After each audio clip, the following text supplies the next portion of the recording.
Hi everyone, hope you're doing well from wherever you're watching this channel, depending on your time zone. Now, President William Samoei Ruto went to China in the company of the Prime CS, who is also CS for Foreign Affairs. We also had CS John Badi, also in charge of finance. Then, of course, other people, including Raila Odinga, though Raila was on a different mission because African presidents were going to China. So it was a privilege for him to have a one-on-one meeting with these presidents, and he is in campaign. So every opportunity should be seized. But then William Ruto's visit to China. You know, William Ruto has been viewed as a project for the West. But now going to China, it also brings another discussion here on the table. And after the visit to China, finally, Kenya has officially joined the Asian Infrastructure Investment Bank.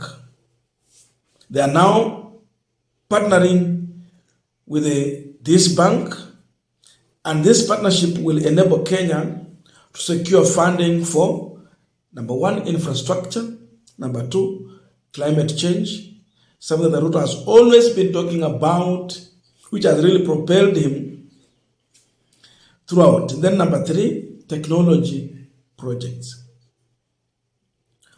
So that is now the new deal Ruto has with China by joining the Asian Infrastructure Investment Bank. This is a new partnership. With this move, so many questions now coming out because now China will have a privilege in this country in terms of projects and all that other things.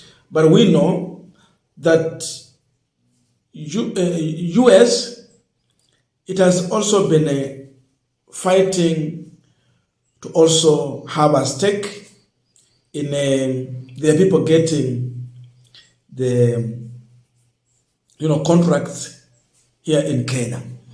With that move,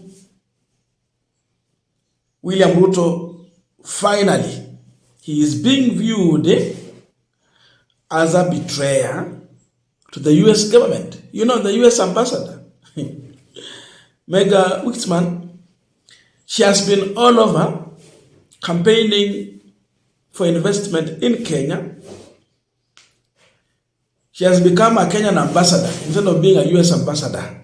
But in that, there is something big that US, has to benefit in all this. So look at that, how she has been propelling William Ruto, and then Ruto going to China.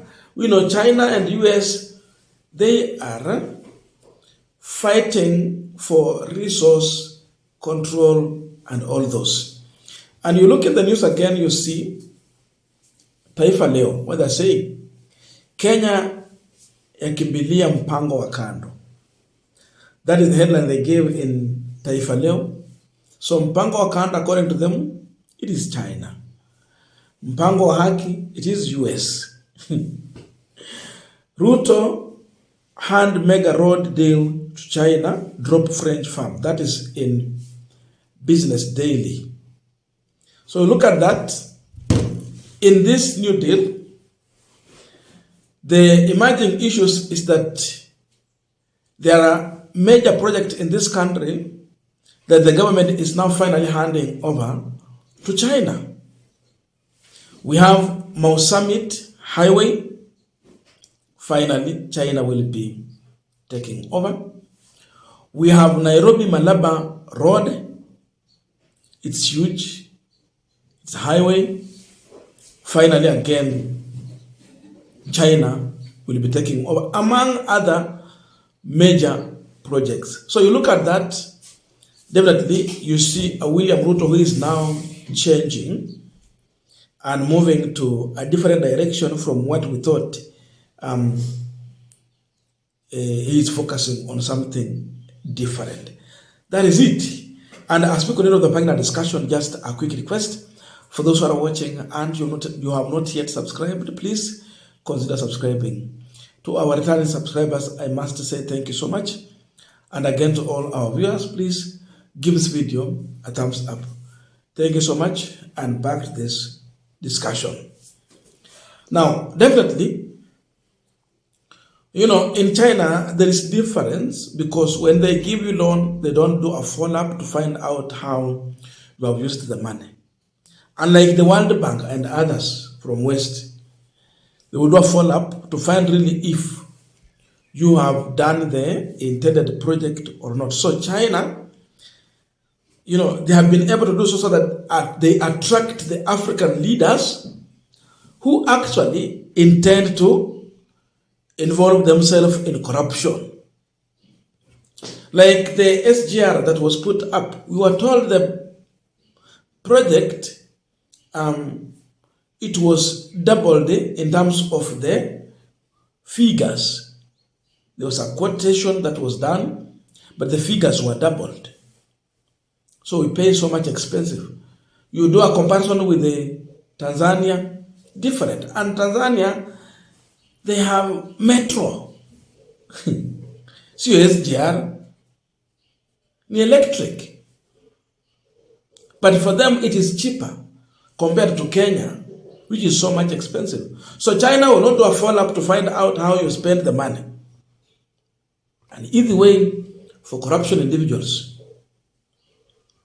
I think that could be one of the reasons why Ruto is going for China. Again, this is now the first time from the last time when Uhuru went to China to seek a loan, but it was declined. So Ruto, for the first time, after 2 years in office, is getting such a major deal from China. So what next for US? Because they have been here pretty micromanaging the country, politically, economically, and socially. What next for them? Now Ruto is going to China. The only president who was, as of late, honored in a state visit to US, now in China. China, they are in economic war with the US. They are fighting for the scarcity resources in the world. So definitely, a really betrayal to US by William Samoei Ruto. And many Kenyans also believe that US hand was really involved in the Kenyan election. Remember what happened at the Bomas of Kenya? We had the US ambassador all over. There was a belief that US really are the ones who made William Ruto the president.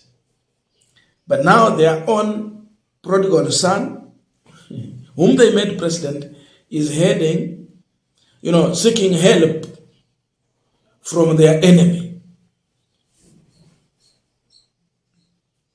So that is the situation as of now. It's also a lesson for the US. If Ruto was able to lie to Kenyans, then what will stop him from lying to the other people?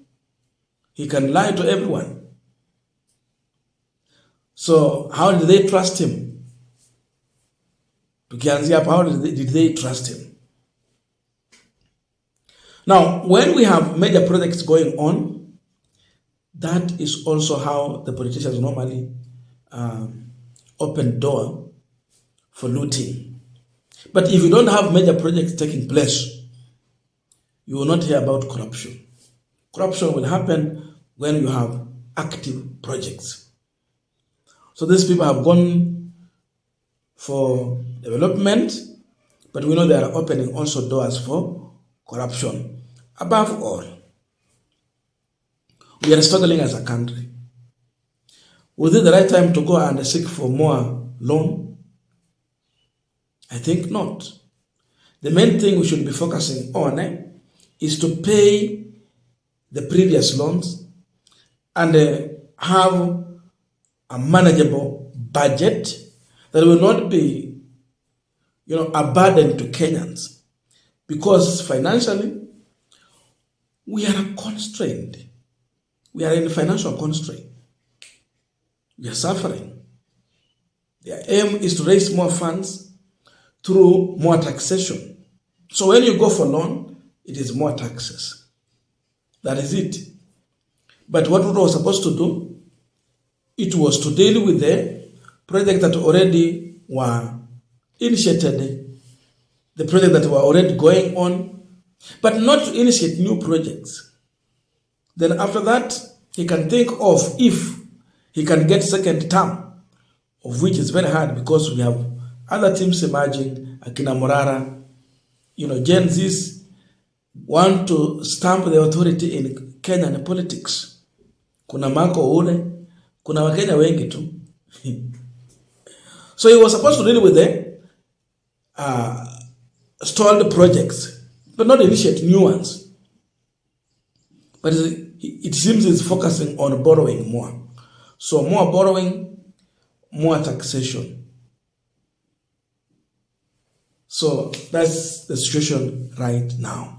I don't know your views, but let us read in the comment section to continue with this discussion. Thank you so much, and see you in our next video.